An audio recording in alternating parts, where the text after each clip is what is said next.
अब हम लोग बात करेंगे ब्लड क्लॉटिंग यानी ब्लड कोगुलेशन के बारे में।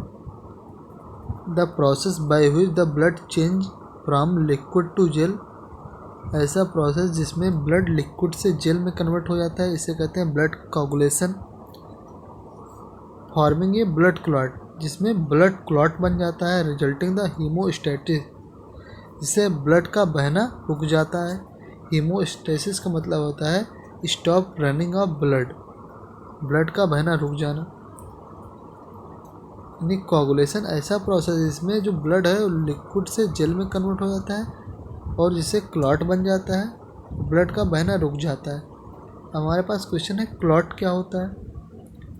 Blood clot is defined as the mass of the coagulated blood, जो ब्लड जम गया है यानी जहाँ इंजरी लगी है वहाँ पे जम गया है और ब्लड का बहना रुक गया है, जो ब्लड क्लॉट है क्या होता है, कोगुलेटेड ब्लड होता है, ब्लड का जमा हुआ हिस्सा होता है, विच कंटेन, जिसमें पाया जाता है RBC, WBC and platelets. RBC, WBC और प्लेटलेट्स पाए जाते हैं। आरबीसी और डब्ल्यूबीसी और प्लेटलेट्स के ऊपर एक जाल पाया जाता है। देखो इसमें क्या है, जो बड़े बड़े स्ट्रक्चर हैं वो आरबीसी, डब्ल्यूबीसी, प्लेटलेट्स हैं, ऊपर एक जाल पाया जा रहा है। तो ये जाल होता है वो फाइब्रिन प्रोटीन का बना होता है, तो यह फाइब्रिन का मेश होता है। तो क्लॉट क्या होता है, आरबीसी, डब्ल्यूबीसी, आरबीसी, मान लो ये आरबीसी है, डब्ल्यूबीसी और प्लेटलेट, ये एक मेश से कवर्ड होते हैं। ये पूरे स्ट्रक्चर को कह दिया जाता है क्लॉट। ओके, हम लोग पढ़ेंगे मैकेनिज्म ऑफ क्लॉटिंग के बारे में। Coagulation of blood occurs through the series of reaction, जो ब्लड का कोगुलेशन होता है इसमें सीरीज ऑफ रिएक्शन पाई जाती है, बहुत सारी रिएक्शन पाई जाती हैं। Due to the activation of the group of the substance, सब उस ग्रुप के सब्सटेंस को जो क्लॉटिंग बनाता है उसको एक्टिवेट करने के लिए एक सीरीज ऑफ रिएक्शन पाई जाती है।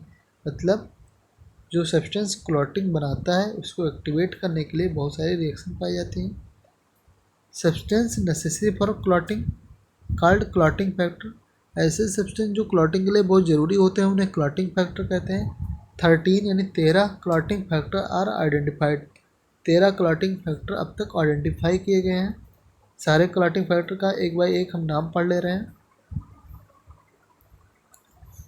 सबसे पहला क्लॉटिंग फैक्टर है फाइब्रिनोजन, दूसरा क्लॉटिंग फैक्टर है प्रोथ्रोम्बिन, तीसरा क्लॉटिंग फैक्टर है टिश्यू थ्रोम्बोप्लास्टिन, ऐसे कहते हैं टिश्यू फैक्टर। चौथा है आयोनाइज्ड कैल्शियम Ca+2 आयन। पांचवा है लेबाइल फैक्टर या प्रो एक्सिलरेन। छठा फैक्टर है अनअसाइंड, जो असाइन नहीं होता है। सातवां फैक्टर है स्टेबल फैक्टर या प्रो कन्वर्टिंग फैक्टर। आठवां फैक्टर है एंटी हीमोफिलिक फैक्टर, ध्यान रखना हीमोफीलिया में ये फैक्टर पढ़ा जाता है। एंटी हीमोफिलिक फैक्टर कौन सा होता है, आठवां फैक्टर। 9 नंबर का फैक्टर है प्लाज्मा थ्रोम्बोप्लास्टिन कंपोनेंट, जैसे कहते हैं क्रिसमस फैक्टर, क्रिसमस फैक्टर भी पूछा जाता है। क्रिसमस फैक्टर कौन होता है, 9th factor.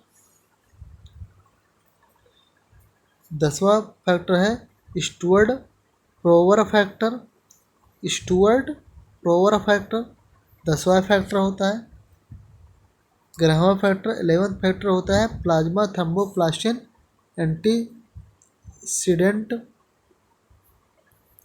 Plasma thromboplastin antecedent. जबकि 12वां फैक्टर होता है हेजमैन फैक्टर। 13 नंबर यानी लास्ट फैक्टर जो होता है वो फाइब्रिन स्टेबलाइजिंग फैक्टर होता है, फाइब्रिन स्टेबलाइजिंग फैक्टर। इस 13 फैक्टर तुम्हें एक बार रफ पे लिख के याद कर लेना है। जनरली एक बार दिमाग में नाम आ जाए बस कहानी इसकी सही हो जाएगी।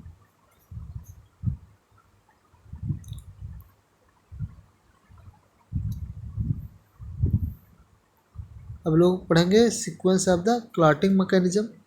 क्लॉटिंग मैकेनिज्म यानी कैस्केड प्रोसेस के कितने सीक्वेंस होंगे। कैस्केड प्रोसेस में 3 मेन प्रोसेस होंगे। एक होगा formation of the prothrombin activator, फिर conversion of prothrombin to thrombin, फिर तीसरे नंबर पे हो conversion of fibrinogen into fibrin.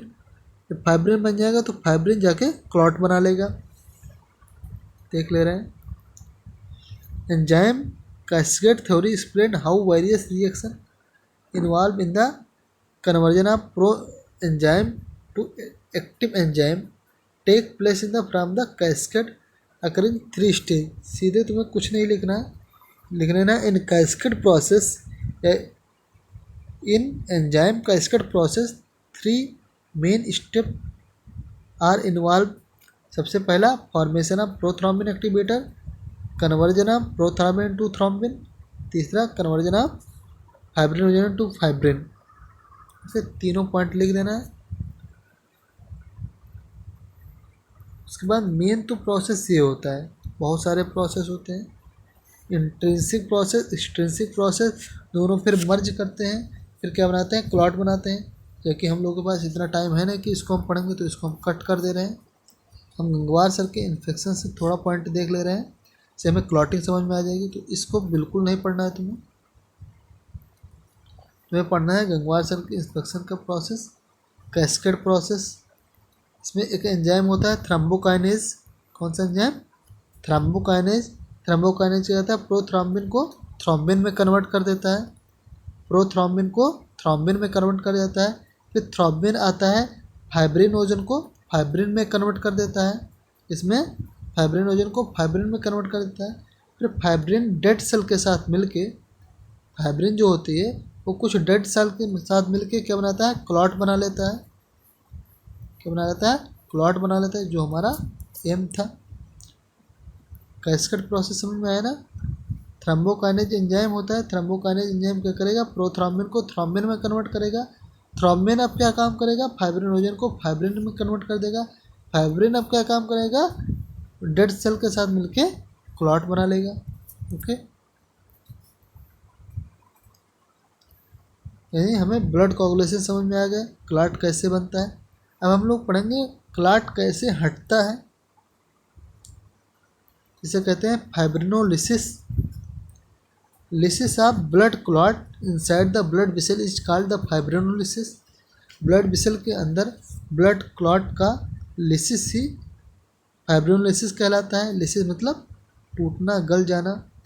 It help in the remove to the clot from the lumen of the blood vessel. जो fibrinolysis process होता है, ये blood vessel के ल्यूमेन में जब क्लॉट जमा हो जाता है तो उसको हटाने का काम करता है। This process require the substance. Fibrinolysis के लिए एक सब्सटेंस की ज़रूरत हो जाती है, इसे प्लाज्मिन या फाइब्रिनोलिसिन कहते हैं।